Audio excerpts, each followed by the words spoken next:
下次真先拿高啲啊！正式演唱會拿高啲，拿住少少先。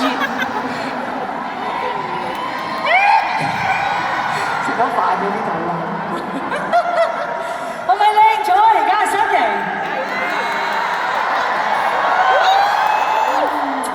好傻！唔怪之有人叫我增磅啦，原來增我咁鬼爽。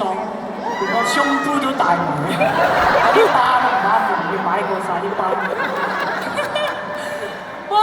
演唱會唔係演唱會，學子華話齋係答謝會，答謝會嚟到呢度，開唔開心啊？開心！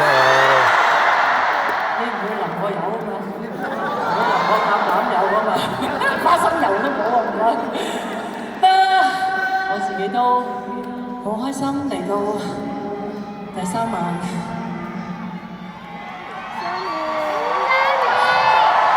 其實呢個答謝會真係好特別，真係確實係用好多嘅決心同埋好多嘅堅持，先至可以喺短短幾日做一個咁樣形式嘅答謝會。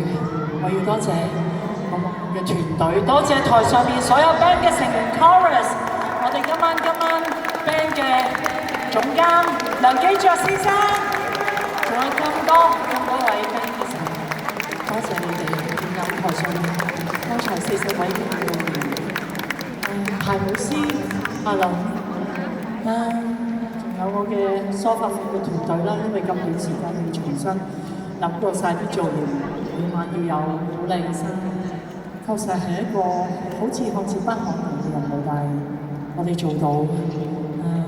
多謝我團隊。